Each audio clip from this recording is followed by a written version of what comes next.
Okay. All right, I'm back, and I still haven't painted my nails.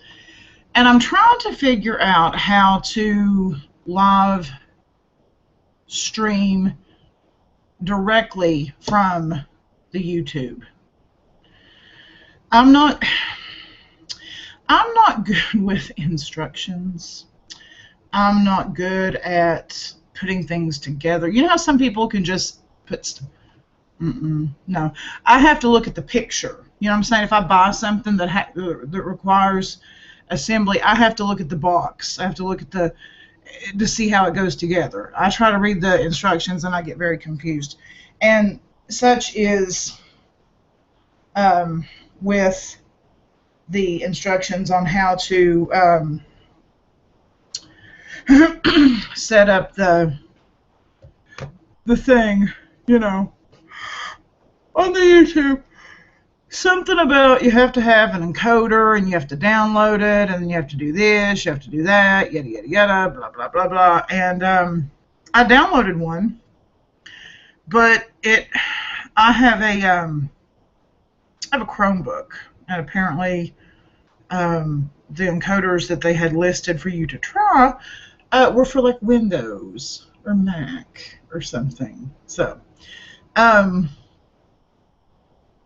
I don't know. But now I did start this directly from the YouTube. I mean, it's Google Hangouts, but I didn't have to go to, I don't know, I'm yawning, to the actual Google Hangout. I was able to hit the button on the YouTube and do it. Maybe that's just the way I'm gonna have to do it. I don't know. I've gotten a little done today. And by little, I mean little. Not very much at all. 2 missed calls. New York, New York.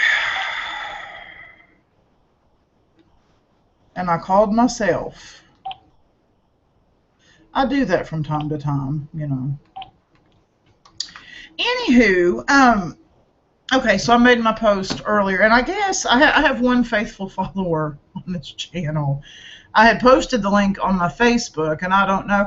People have a tendency to watch my videos on the Facebook more if I upload them directly from my cell phone. I don't know why. I don't. Maybe it's because these are so much longer, and they don't have the time. They see 30 minutes and they think, oh dear Jesus, what in the hot kingdom of hell does this woman have to talk about for 30 minutes? So they figure they can sacrifice the 7 to watch it uploaded from the phone. I can't hold the phone for 30 minutes. My hands go numb. So I like this better. So y'all gonna have to either start watching these, or I can't know, or I'll have to get a stand for the phone. I don't know. Something gonna have to give. I can't stop yawning. So I need to have a yard sale. I need to have. I'm feeling the need to kind of purge things. I'm not hoarding. I'm not saying that. I'd love to find some kind of shelf or something to deal with that albatross back there. It's one of those deals where like all the television sets are flat nowadays and folk like to hang them. Well, they hooked that up there, so I guess you could hang a television, and I suppose you could hang mine, but it's in my boudoir on my dresser, and I don't watch it anyway. Maybe I should just hang it in here. But then you still gonna have them wires hanging down. I can't know about any of that. I really can't, because some of that's cable wires, and that's actually a blanket from my mother's funeral. And I had it tacked up there, but there's just no way to make it pretty unless I get it framed or something. I don't know. It kind of kills me if I'm being completely honest, but I guess if that's the worst thing that happens to me, I'm ahead of the curve. So my counter is not nearly as cluttered as it was earlier. That's a good thing. Okay, what else? Oh, I was going to mention I was going to mention something a little earlier, and I got off on my other tangent. So, which that basically was what that video was supposed to be about from start to finish. So I guess there really wasn't a place to say anything else. What I would like to talk about is just the feeling of peace. And yes, I'm taking a toothbrush and cleaning the speakers on my laptop. Old toothbrushes are absolutely 100% your best friend. Never, ever, ever throw away a toothbrush. You can clean your car with them. Like if you have like really ornate furniture and such, you can. Yeah, I love them. And I keep one handy just for the computer.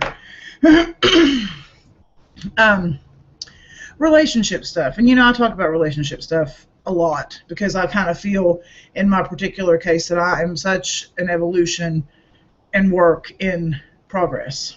I think we all are to a certain degree. Me, for sure, absolutely. I cannot speak for the rest of yous. You know what? I looked. I'm losing my mind. I have, okay, my mother had this thing about, and I'll try to remember where I was at with the point I was trying to make, which I already forgot it.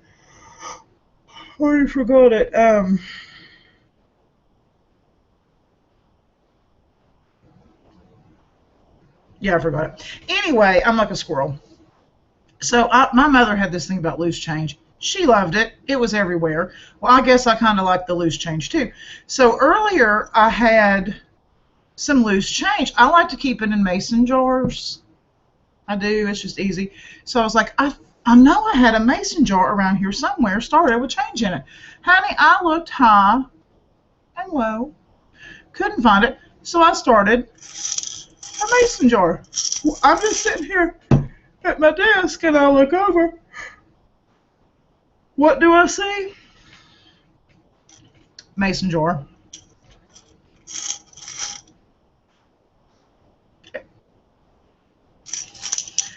Whew. In addition to technology not being my strong suit, focusing doesn't seem to be either. So,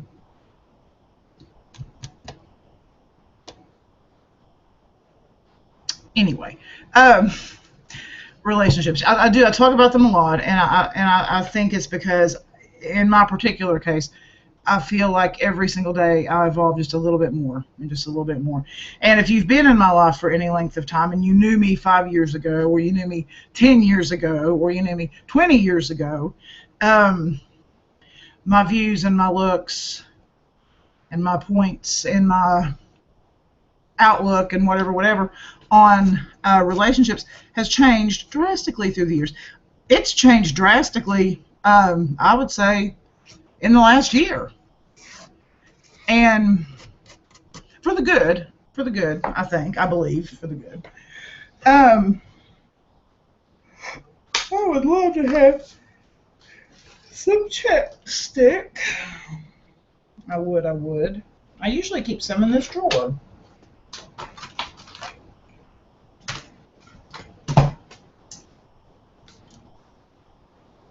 But not today. My lips are dry. I used to be one of those tragic types. You know what I'm talking about? You know what I'm talking about. The tragic types. The ones who longed for romance and would get incredibly upset if they didn't have it. And the ones who felt that their self-worth was determined by whether or not someone loved them. And the whole thing about... Ooh, I've got to remember to pay my post office box. It's due at the end of the month. Oh, wait a minute. I get it automatically deducted. One of those people who just, if, I wasn't in a relationship, I'd get so nervous and yada, yada, yada. So therefore, I was always in a relationship. And it didn't matter if it was a good relationship, a bad relationship. It didn't matter. Didn't matter. Just had to be a relationship. So... when you have that kind of mentality, you sort of set yourself up for a lot of grief and a lot of disappointment and a lot of heartache and a lot of confusion. And I always prided myself on being one of these hopeless romantic types, and um, that was just my thing. That was just, and it didn't matter how many times I'd been hurt, or, I remember the very first time I got my heart broken. Oh, dear Jesus. I mean, I don't know if y'all remember the first time yours got broken, but mine, holy mother of God, it was horrible. I'm talking, I mean, just a 6 month horrible depression kind of deal. It was horrible. It was horrible. Um, for as amazing as it felt to fall in love with that person, the devastation over it ending was equally profound. Just wasn't a good thing. And through the years, I've had many relationships. I've had some good ones, I've had some really really good ones. Have had some bad ones. Had some ones that I probably had no business being in. And I think that's something that we can all agree on. I think we've all been there. I think we all have had, some are lucky. Some, honey, you get these folks that they'll meet somebody in high school and then they fall in love and then that's who they have for the rest of their life. And I think that's amazing. Oh my God, that's amazing. I wish I could have had that, but I didn't. So I just keep seeing little specks of dust and it kills me. It kills me. I know that listening to me is probably a very difficult thing, because I'll start talking and get really into something and then, oh look, there's a piece of dust. That's why I spend so much time alone. I don't want to subject people to having to listen to me change gears a million times in a conversation. But I can't help it. I've tried. I really can't. So I think if I had like cards, like if I just wrote everything down on index cards and just stuck to reading it, then I could be okay. But, I was one of those people that always believed that, in order for life to be any good, you had to have a relationship. You had to have a boyfriend or a girlfriend, or you had to have something. And what I have learned is that is just not true. It has only taken me 47 years to learn that is completely untrue. I think, as with anything else, a lot of it boils down to our ego. And we want to believe that we're wonderful and we're lovely, and why wouldn't someone love us, and why wouldn't someone want to be with us? And for me, at least, it seems the more someone rejects me, the more I want them. That whole wanting what you can't have kind of deal. And honey, you're setting yourself up for some major heartache when you do that.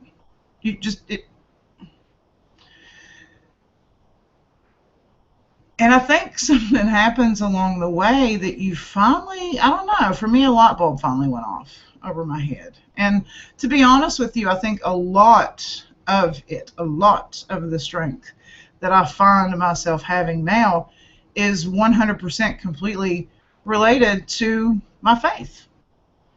There was a situation that I had been dealing with that had caused me a great amount of distress. A lovely, wonderful person. But, people can be lovely and wonderful and beautiful and terrific and great, but it doesn't mean that they're meant for you. Do you see what I'm saying? We've talked about how God will place people in our lives at different times for different reasons, and we may not always know the reason until much later on down the road, or this, that, or the other, but they're not meant to stay. They're not meant to be. They're not meant to be permanent. In whatever capacity they enter your life into. For example, Alicia and I were together for 7 years.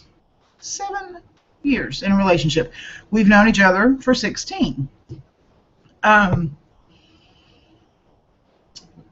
Some of those 7 years were very volatile, and what we learned in the aftermath of it is that we were brought into one another's lives for a purpose, for a reason, and for a lesson. but it just made more sense for us to have like a friendship, like a family bond, actually, something that evolved more into like a sisterhood, you know. And that's where we found our greatest connection, I believe.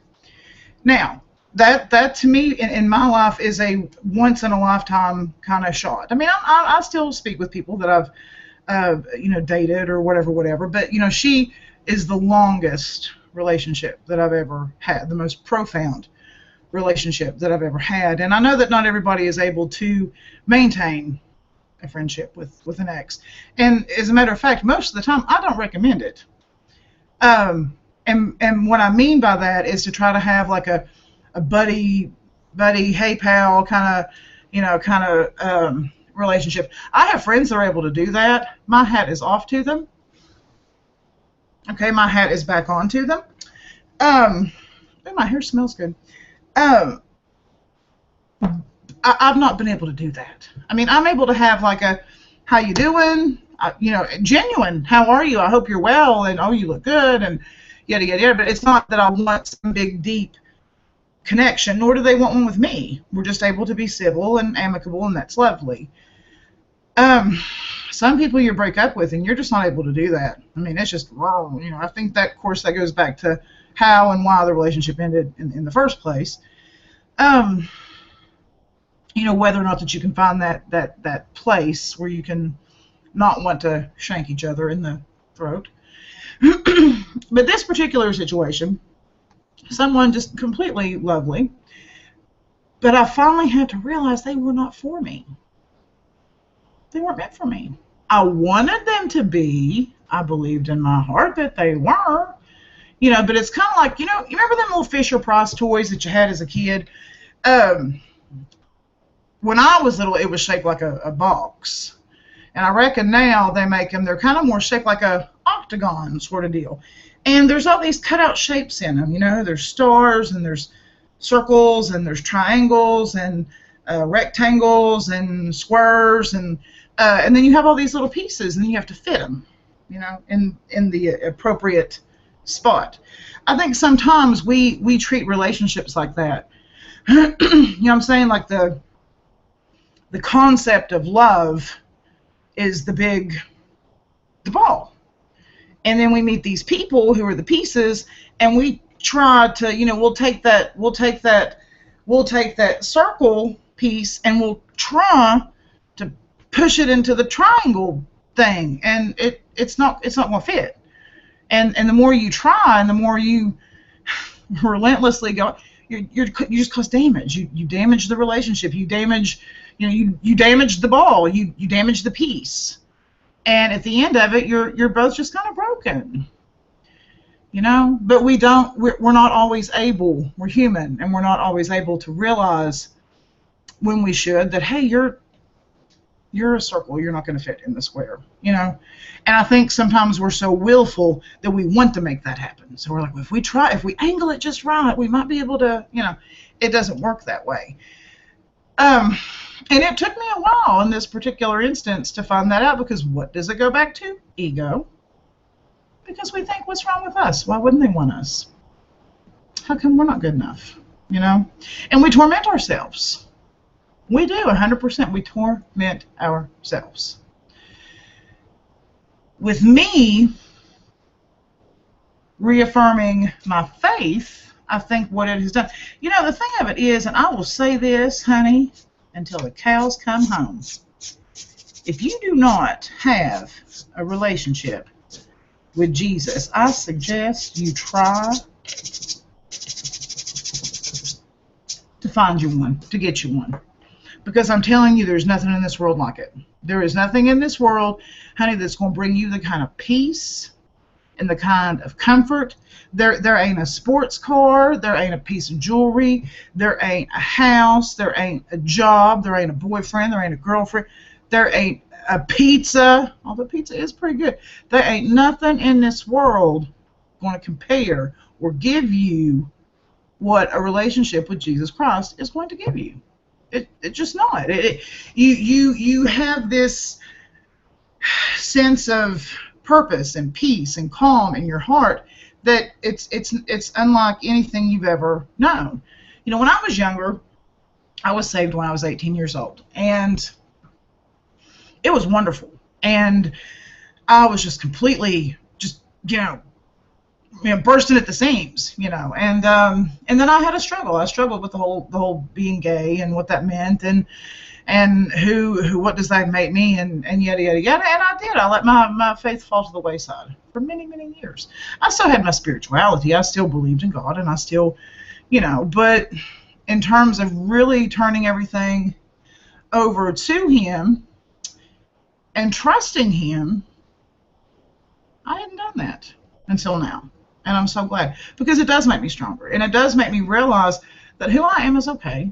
I may not be for everybody, but He's got a plan, and He already knows, honey. He's already got somebody lined up. I hope they're cute. He's already got somebody lined up, but He's waiting until I'm ready, because He knows. I don't know when I'm ready.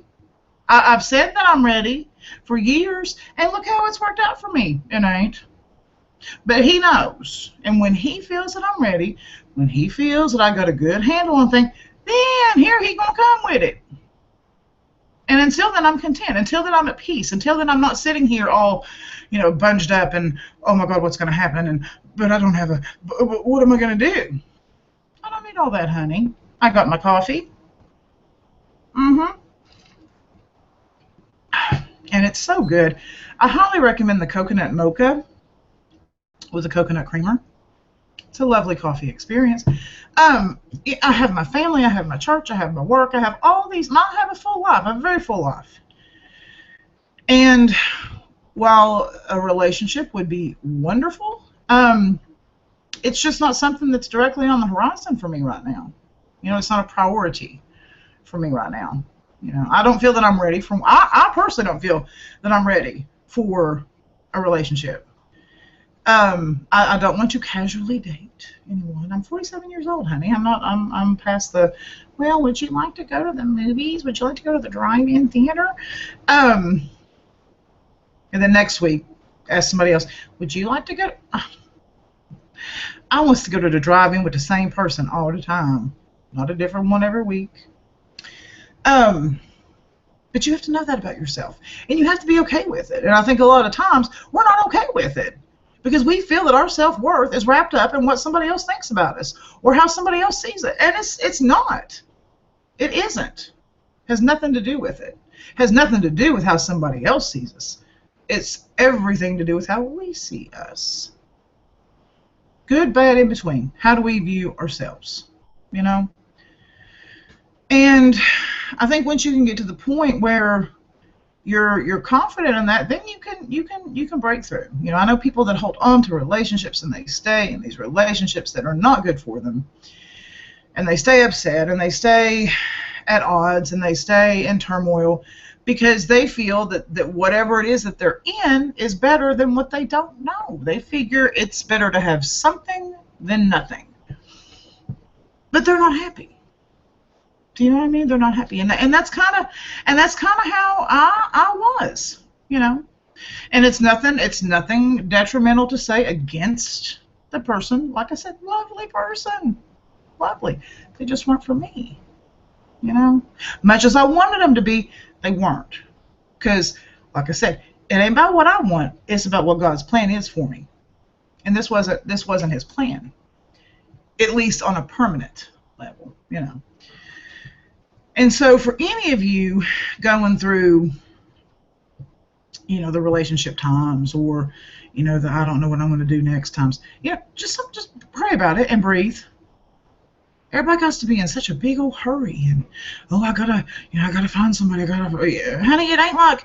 Listen, child, it ain't like it's the cakewalk or something, and you have to hurry and find a seat, otherwise you're going to get kicked out. It ain't like you at the high school dance and you got to hurry up and find somebody to dance with because you don't want to be the momo sitting on the bleachers by yourself looking like what? Who done it? Nobody want to dance with me? That's when you just get up and dance by yourself. That's what you do there.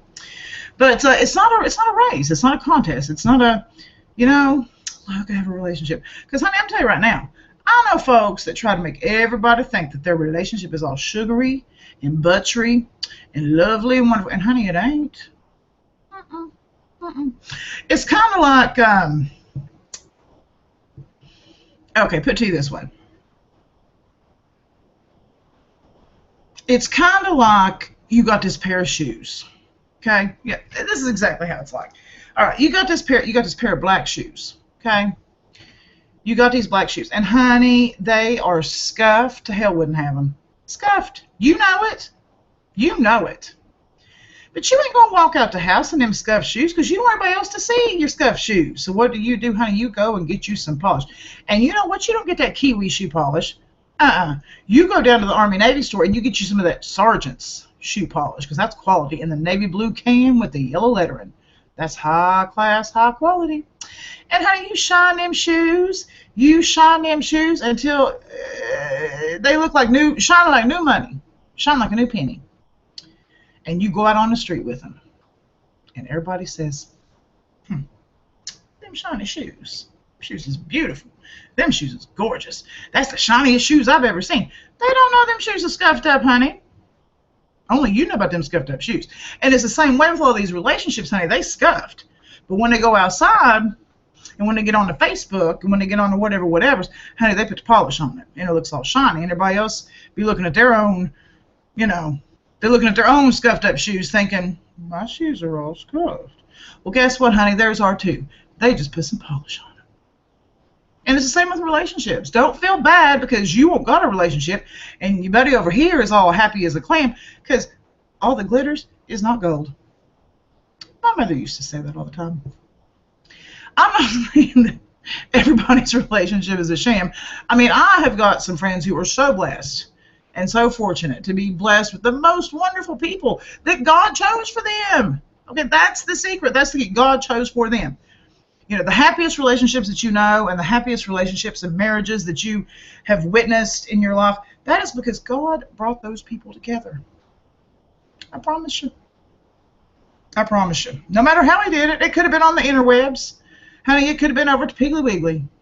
They could have been at the swap meet, both of them in line to buy a funnel cake at the same time. I don't care how, but he brought them together. I'm just talking about don't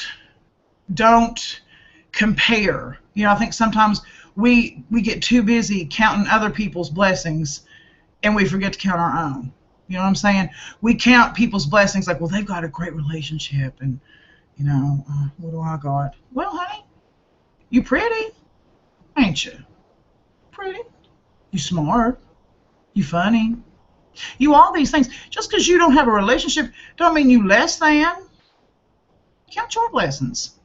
Because like I said, sometimes those people's blessings that you counting, shoe polish. Hashtag shoe polish. That's all I'm saying. So.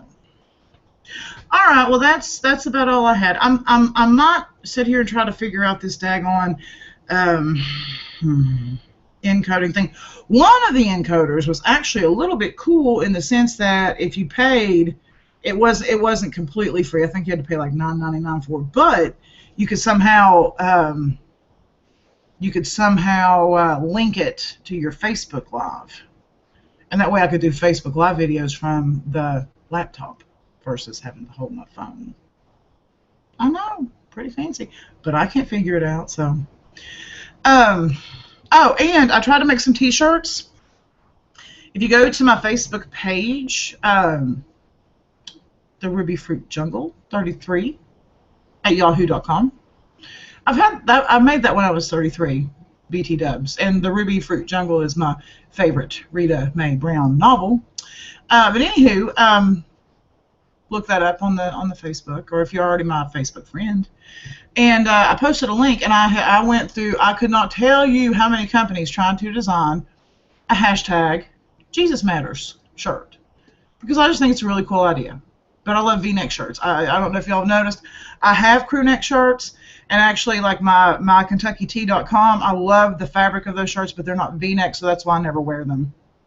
I love them, but they choke me. So, but I had the hardest time trying to find a company that would make the V-necks in a big enough size. For some reason, these people labor under the delusion that if you wear a V-neck that you don't eat and you weigh like 98 pounds. They need to understand that people that wear the V-neck sometimes are a little Rubenesque. We like to breathe. So, but I've done some work with Custom Ink before, so that's who I actually ended up going with. And I can't remember how many. It's like $13 a shirt, which really isn't that bad. And there's a couple of different styles, I think, to choose from. I think there's a gray one and a black one. There was one company that I really was excited to go with, because we could do, like we did, like hooded sweatshirts, which I hate, but somebody else might like them. Long sleeve t-shirts, V-necks, lady V-necks, tank tops. I mean, honey, they had everything but thongs. And all sorts of, but they were a little bit more expensive. They were a little pricier.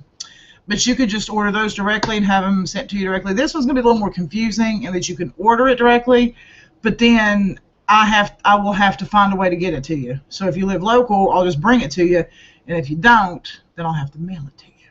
So, but anyway, check that out if you're interested. It just has a cross on the back, and then on the front it says hashtag Jesus Matters. So if you're interested, pick you one up. I would like to raise, honestly, I would like to raise some money, either give it to the church, or I saw a really cool idea on the Facebook today. It was called, what did they call it? It was something where they take up all these donations and then they make these little bags to hand out to homeless people. Do you know what I'm saying? It's got like a little snack and the water and the, like a Walmart card so they can go buy some, stuff or whatever. I think that'd be a lovely thing to have.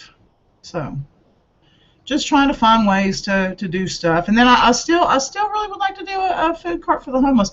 Actually, I meant to talk to our pastor about that, because, the church that I go to, they are so good about working with the community and giving back to the community. And I think that's what the spirit of church should be about. It should be about helping others. So I meant to mention the food truck idea to him. That'd be really cool. So, but anyway, double bonus video Saturday for you. But this one's actually I didn't mean for this one to be this long. This was just to talk about the fact that I don't know how to do an encoder. So, I don't know. But anyway, you guys take care.